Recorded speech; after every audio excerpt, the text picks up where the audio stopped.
I studied Carmelo Anthony's body language, and this is what I came up with. You probably shouldn't be here. It is far too dangerous for someone like you.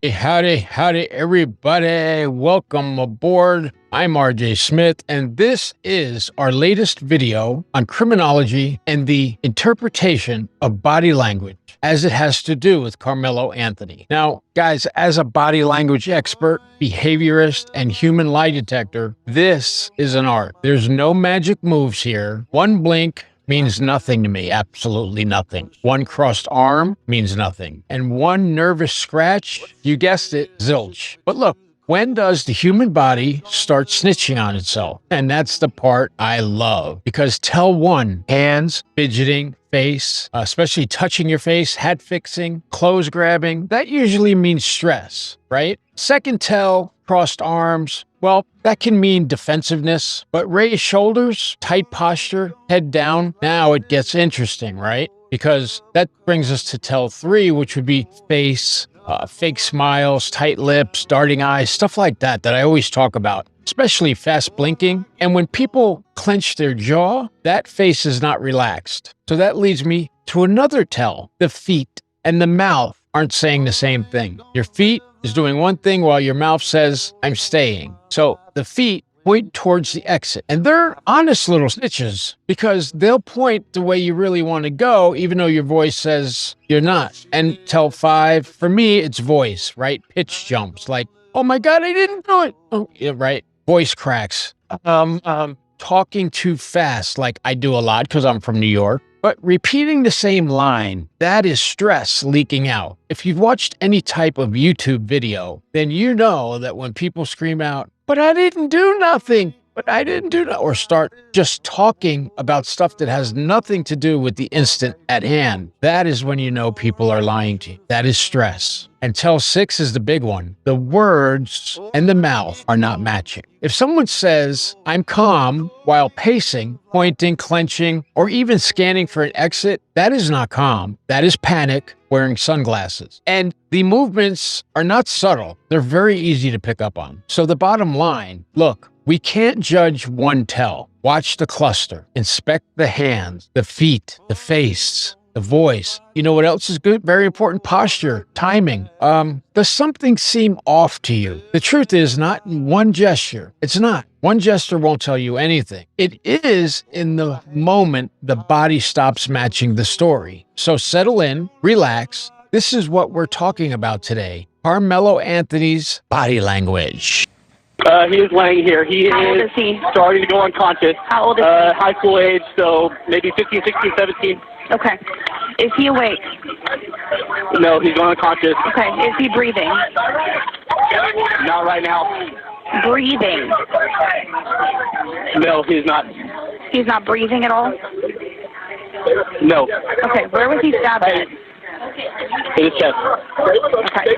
I've got them coming, okay? Stay on the phone with me, all right? Now remember, an observable cue is a possible meaning. It's never a magic verdict. Today we're breaking down Carmelo Anthony's body language, but we're doing it the right way. Not internet rumors, not fake courtroom crying photos, not I can read his soul from one screenshot. That, folks, is nonsense. We're looking at what we actually have. Surveillance footage, police body cam, courtroom reporting, sketches, and the fake AI images that confuse people online. And let me say this up front. Body language does not prove guilt, and it doesn't prove innocence, not by itself, but it can show panic, fear, stress, avoidance, emotional overload, and how a person's body reacts when everything around them collapses. You might see this when you're watching a police interrogation or some sort, where people just start blabbering. Oh, I'm on my way home. It's just down the road. I'm home. I'm right here.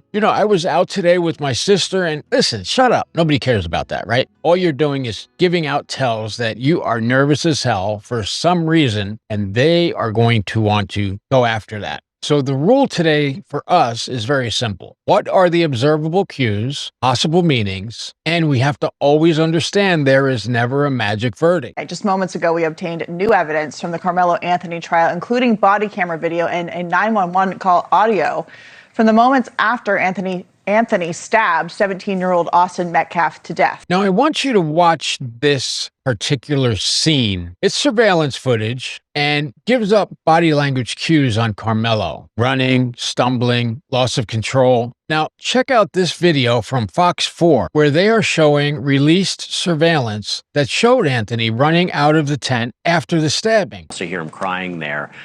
This was an incident that should not have happened, and it's a tragedy that should not have happened. Okay, so you saw that? Running from the scene shows immediate flight behavior. That's not innocence. That's fear and the understanding that you have to get out of there because you're in big trouble. Now, the clip shows stumbling, awkward movements, and that suggests to me adrenaline overload, which you would expect when somebody gets stabbed or stabs someone, right? It's a high stress moment. You lose smooth body control, and it usually happens when the nervous system spikes. And then we also have in this video the flight behavior, right? We know that comes from panic and fear and shock, escape, or even survival mode. Now, this does not automatically prove intent. Running does not automatically prove guilt, right? A stumble, likewise, does not prove that someone had malicious intent or cruel thinking. This is simply a stress cue, not a mind-reading machine. So let's start with the first big body language moment, folks, the flight from the scene. Now, I've been talking about this ever since it happened, because I remember his defense was that he didn't run from the scene, he was cooperative, he was this, he was that. Well, that's not really true now that we've seen the videos. Watch what happens immediately after the incident. Anthony is seen running from the tent area. And this is where investigators always pay attention, because when someone runs after a violent event, the question becomes, what are we looking at? Is it panic? Is it fear? Is it escape? Could be shock, maybe even survival mode. Now, if you look at the body control, especially the stumbling and the awkward movement, that does suggest adrenaline overload, like I said. So when the nervous system spikes, the body does not always move smoothly. It kind of does its own thing because you're in panic. Your fine motor control drops. Your balance gets messy. The brain is no longer calmly thinking 5 moves ahead. It's trying to survive the next 5 seconds. But let's keep this clean. Running, again, does not automatically prove guilt, right?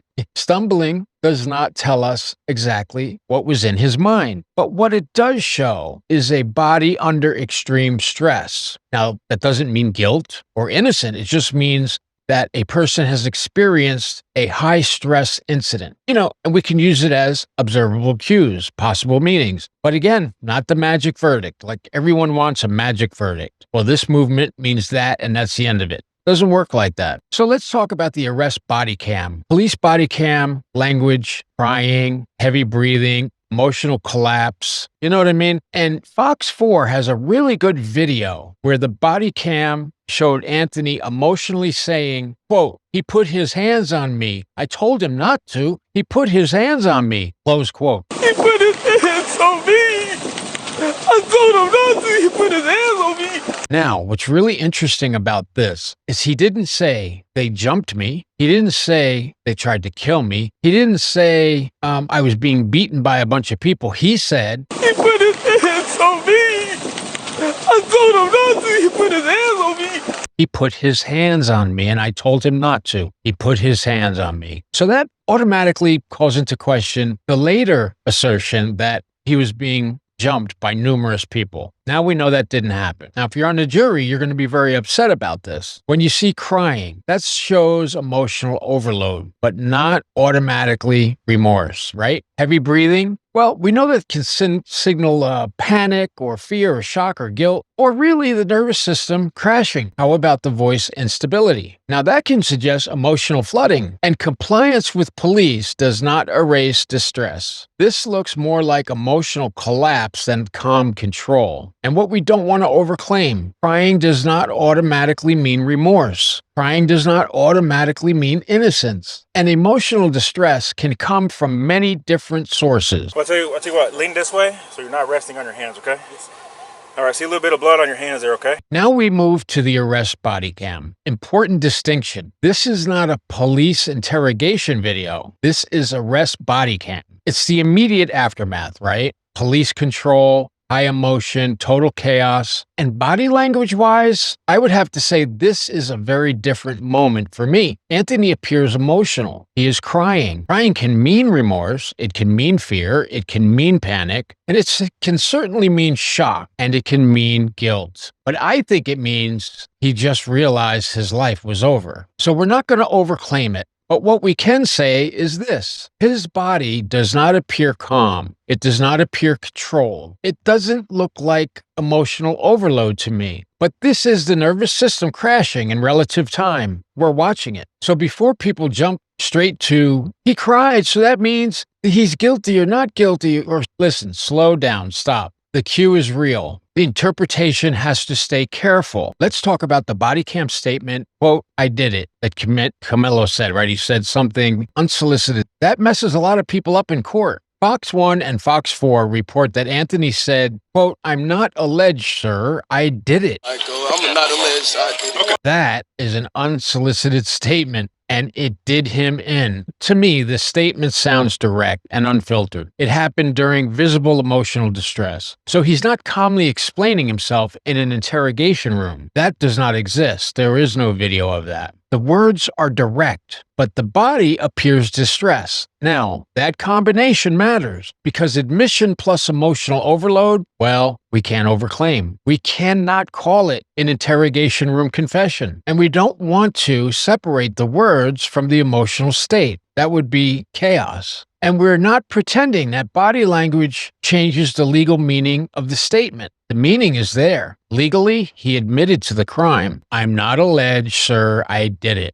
That line is powerful because verbally, it sounds direct. No polished statement, no lawyer language, just a raw sentence in the middle of chaos. And that is admissible. But here's the part people miss. The body language around the statement matters too. This is not him sitting calmly in an interrogation room like we all see on the First 48 or Dateline with the hands folded, giving a formal confession. This is the immediate aftermath, where he appears emotional. His breathing is heavy. His voice is stressed. His body is already in overload, as we've discussed. So yes, the words matter, but the setting matters too. The words say direct admission. The body says distress, panic, emotional crash. And that combination is why the clip is so intense. And again, I have to warn everybody that body language does not erase the words, but it helps us interpret the state he appeared to be in when those words came out. I'm not alleged. I did it. Courtroom behavior appears to shift from panic to shutdown. His head was down. Now that can signal shame, fear, overload, or withdrawal. Avoiding eye contact, which he did often, reads badly to the public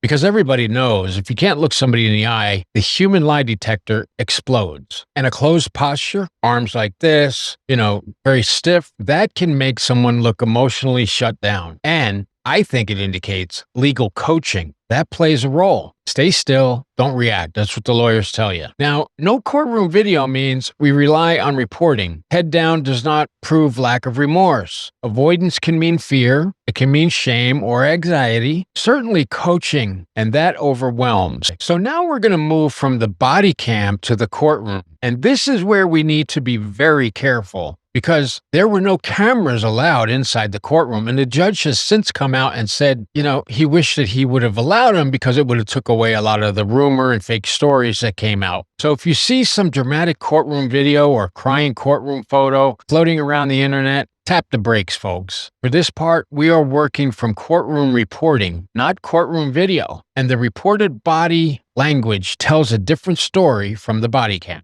The body cam showed us panic. The courtroom behavior suggests a shutdown, head down, looking away, reduced eye contact like we talked about, closed posture, trying to disappear inside yourself. That is a different kind of stress response. Panic is explosive. Shutdown is inward. Now, what does head down mean, really? Well, it could mean shame. It could mean fear. It could mean emotional overload. It could mean legal coaching. Don't react. Don't make faces. Don't give the jury or the public anything extra. So we don't pretend we know exactly what was going on inside Karmelo's head. But we can say this. In a courtroom, posture matters. A lowered head tells a story, Whether the person intends it or not, CBS reported Jeff Metcalf told Anthony not to look down, and Hunter Metcalf asked Anthony to look at him in the eye. Looking down during direct victim statements reads as avoidant. The public may interpret it as shame, guilt, fear, and cowardice, but it can also mean emotional overload. Reduced eye contact does not prove what someone feels, but in court, optics matter. Now, we don't want to overclaim, right? Avoiding eye contact does not prove lack of remorse. Looking down, maybe fear, like we said, anxiety, or simply by legal advice. And the emotional impact is real, but interpretations are still needed. Now, the most powerful courtroom body language moment came during the victim impact statements. CBS reported that Austin Met father, Jeff Cab, turned towards Anthony and told him not to look down. Austin's twin brother, Hunter, also asked Anthony to look him in the eye. That is a brutal courtroom moment, because when a victim's family is speaking directly to the defendant and the defendant is looking down, the public reads that instantly and the jury doesn't like it. Now, they may have read it as shame. They may read it as guilt. Maybe they even read it as fear. Could have been cowardice,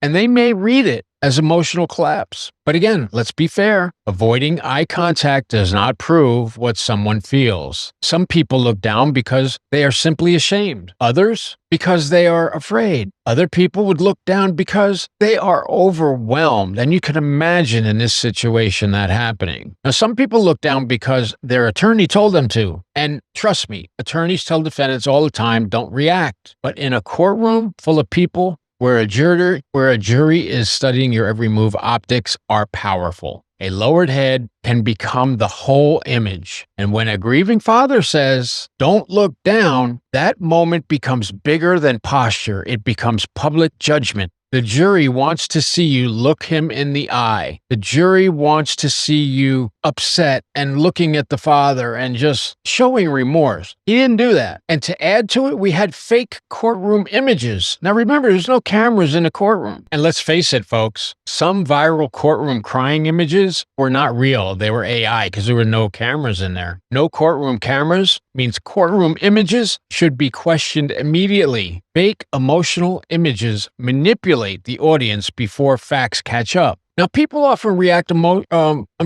they usually react emotionally first, and then they verify later. But in a serious case like this, murder, fake images distort reality. And we saw the consequences of that when people outside the courtroom who had never been inside, had never heard the evidence, had never seen what happened, made their own stories up. Karmelo Anthony crying in court, photos of a jury, and even this image that's been circulating online for more than a year.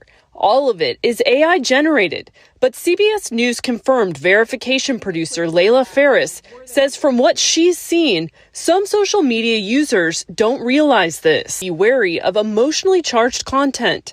Ferris admits some of the images can be convincing, which is why she recommends spending the extra time trying to verify them. And I don't want to overclaim, and we certainly can't use eye-crying images as evidence, but it does make you wonder, and I'm sure the jury thought, why are they putting out fake images of him crying? That didn't happen in the courtroom. Because they want public appeal. They want something totally different than what's happening in the courtroom. And to those of you who are out there doing stuff like this, look, don't present fake images as courtroom behavior, okay? Fake emotion can, it creates real outrage, but it is still fake evidence. Let's talk about the part where the internet completely loses the plot. Those fake AI images I told you about became viral images showing Anthony crying in court. They weren't real. There was no camera in there. And that's a massive problem, because if there were no cameras allowed, which we know there weren't in the courtroom, our first question should be, where did this image come from? That is basic media hygiene. But people see a dramatic crying image and immediately react emotionally, thinking that's what happened in the courtroom. They think, there it is. That's the truth. No. Sometimes it is not the truth, like it wasn't in this case. Sometimes it is content. Sometimes it is spin. Remember the what was it? I'll get to it. But the guy who claimed to be a representative minister of justice or whatever, who ended up being a crazy convicted felon. Hey, I don't go after people with convictions on their record. Things happen in life, right? So we got to get past that stuff. But something like this murder is very serious and we have to consider it. Fake content like those fake pictures is gasoline on the fire. And that's what we saw outside the courtroom. A fake image can create a real emotional reaction, but that reaction is built on false evidence. Let's face it. So if we're doing body language, we cannot analyze fake images like they are real courtroom behaviors. That is how misinformation wins. The real footage is already intense enough. We don't need to fake evidence. Now, we have several things here. We have at the scene, there was flight and panic. On body cam, we had crying, breathing, emotional collapse. During the statement, direct words paired with visible distress. In court, reported shutdown and avoidance. Online, fake AI images hijacking public emotion and opinion. So here is the actual body language pattern, folks. At the scene, we see flight. On body cam, we see emotional collapse. During the body cam statement, we hear direct words paired with visible distress, almost like he wanted to make sure that he was getting credit for what he'd just done. Not alleged, I did it, he said. Now in court, according to reporting, we see shutdown, head down, reduced eye contact, avoidance. And online, we see fake AI images trying to hijack the public's emotions. And it worked. That's the real breakdown, folks. Not one magic facial expression, not one freeze frame, not some fake crying courtroom photo. The pattern is panic, stress, shutdown, and then misinformation poured all over it. Now, body language can help us understand behavior, but facts still come first. And in this case, the facts and the footage are already intense enough without the internet inventing fake evidence. Remember, we are observing cues, possible meanings, but never a magic verdict. Put your comments down below and I'll see you right back here with the next video soon. Thanks for coming by. Thanks for watching. See ya tomorrow.